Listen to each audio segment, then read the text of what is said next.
के लिए पहुंचा तो नाई ने बड़ा सामान्य सवाल कर दिया। बोले बाल छोटे करने हैं? बोले बढ़ा भी सके है।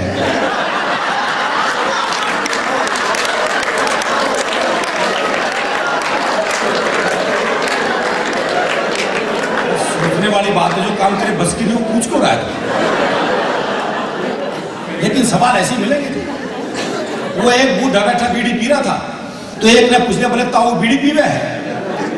अब कायदे से सवाल गलत भाई, जब तुझे दिख रहा है वो बीड़ी पी रहा है तो फालतू का सवाल कर क्यों रहा है? फिर क्या हरियाणा का आदमी जवाब बोलते थे, बोले ताऊ बीड़ी पीवे है? बोले ना, अगरबत्ती सुलगाइए, धोख लगाऊंगा।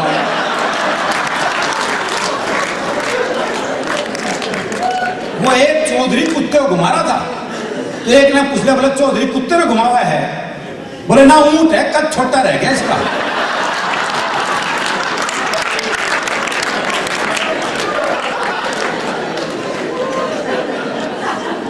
वो एक करती जा रही थी, लोग राम नाम सत्य करते हुए जा रहे थे तो जो मरा था उसके छोरे से एक ने पूछा, बोला यो मर गया कि?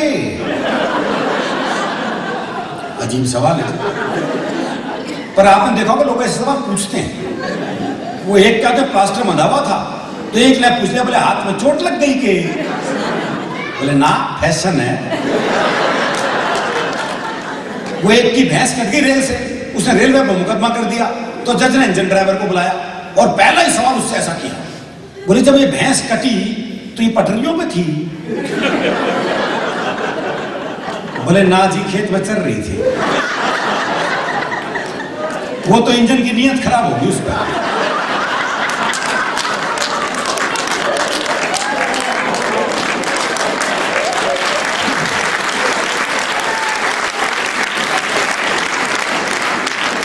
तो जो मरा था उसके छोरे से एक ने पूछा, बोले यो मर गया के? बोले ना, बाजार घुमान ले जा रहे हैं इसमें।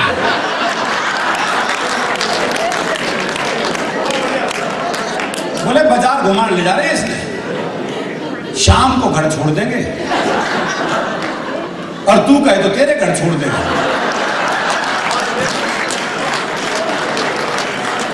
वो एक आदमी घंटा घर से घड़ी ठीक करके उतर रहा था तो एक ने पूछ लिया, बोले घड़ी खराब हो गई थी के? बोले ना, आंख कमजोर है, टाइम देखने गया था ऊपर।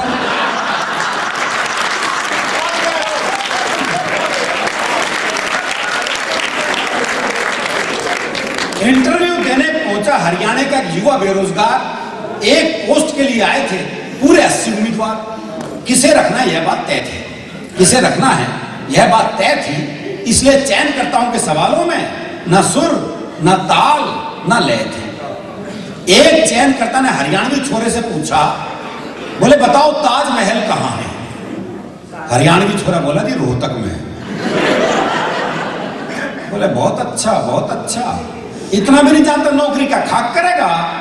हरियाणवी छोरा बोला, आगरे में बता दूं तो क्या रख लेगा?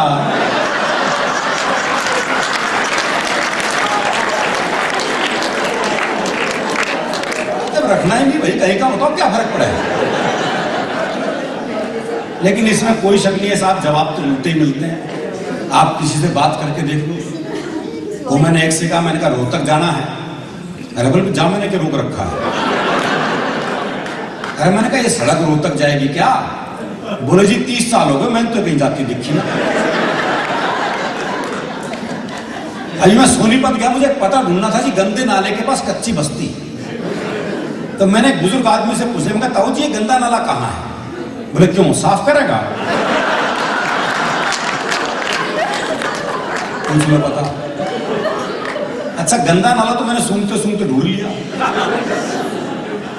और गंदे नाले का मुझे एक बस्ती में दिखाई दे गई। तो मैंने एक बुजुर्ग महिला से पूछा, मगर माता जी कच्ची बस्ती यही है? बोली दीवार में सिर मार के देख ले। जवाब तो नहीं देना, तय बात है। उसी के सौंदर्य पे एक शुद्ध हास्य कविता आपको सुनाता हूं जी, बहुत आनंद की कविता है, कोई दिमाग लगाने की जरूरत नहीं, मैंने लिखने में नहीं लगाया, तो आप सुनने में क्यों लगा? पुलिस को रंगरूटों का दस्ता चाहिए था नया। हरियाणा का राधे श्याम भी इंटरव्यू देने गया। इंटरव्यू में पूछा गया सिर्फ एक सवाल और राधे ने बना दिया सवाल का बवाल। सवाल था आप सेब खरीदने जाओगे तो 50 रुपए किलो के हिसाब से 100 ग्राम सेब के कितने पैसे देकर आओगे। यह आसान सा सवाल था, लेकिन इस आसान से सवाल को हरियाणा का आदमी कैसे बवाल बना सकता है, बस यही इस कविता का सौंदर्य है। आप सेब खरीदने जाओगे तो 50 रुपए किलो के हिसाब से 100 ग्राम सेब के कितने पैसे देकर आओगे। राधे बोला अगर मैंने 100 ग्राम सेब के भी पैसे दिए तो पुलिस में भर्ती हो रहा हूं क्या ऐसे कराने के लिए।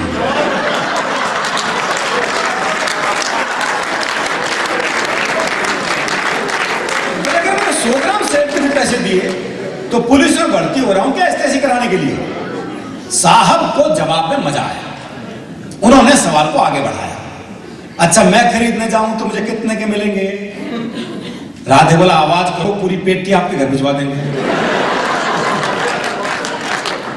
अच्छा तुम्हारी पत्नी तो पुलिस में नहीं है ना, वो जाएगी तो 100 ग्राम सेब के कितने पैसे देकर आएगी। राधे बोला साहब मैं अपनी पत्नी को आपसे ज्यादा जानता हूं, उसे खरीदारी का है बहुत चाव, पर उसे 100 ग्राम खरीदने होंगे तो 100 ग्राम का ही पूछेगी भाव।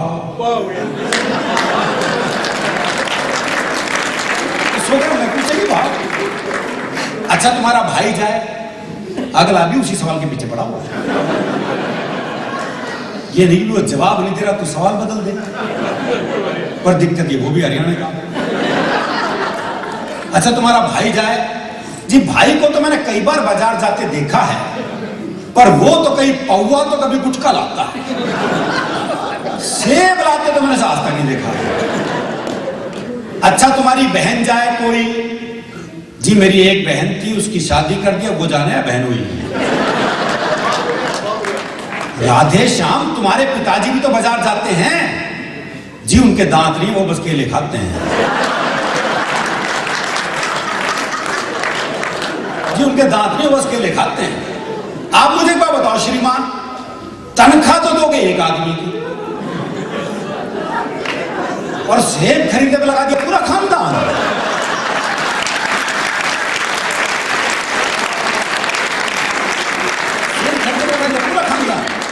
अच्छा छोड़ो, कोई आम आदमी जाए तो वो 100 ग्राम सेब के कितने पैसे देकर आए।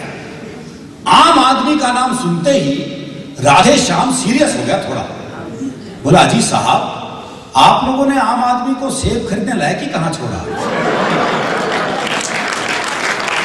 साहब आप लोगों ने आम आदमी को सेब खरीदने लायक ही कहां छोड़ा। आम तो सेब का ठेला लगाता है, खरीदने तो खास ही जाता है।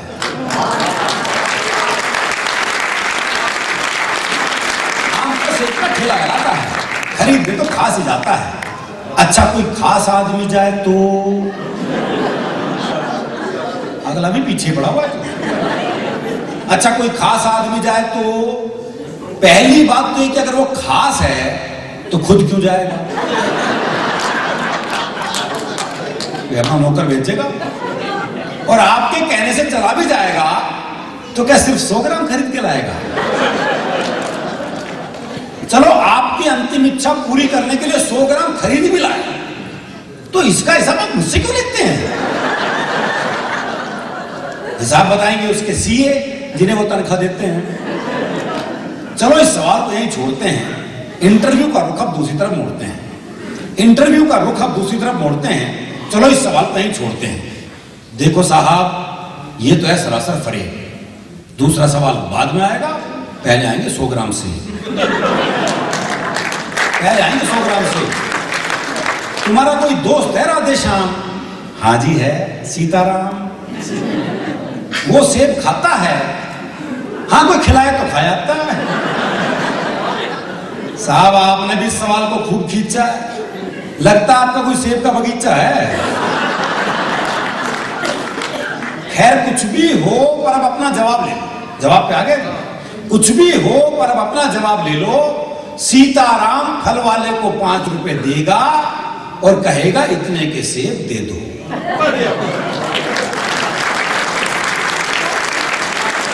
पर इतने के कितने? अब ये सेब वाले की मर्जी, वो दे दे जितने। राधे श्याम, तुमने तो जरा सी बात का बना दिया बवाल। राधे बोला साहब मुझे तो शुरू से ही पसंद नहीं है सवाल, मुझे तो शुरू से ही पसंद नहीं है सवाल। मेरे विचार में आज संसार में जितनी भी गड़बड़ है असल में सेब ही उसकी जड़ है।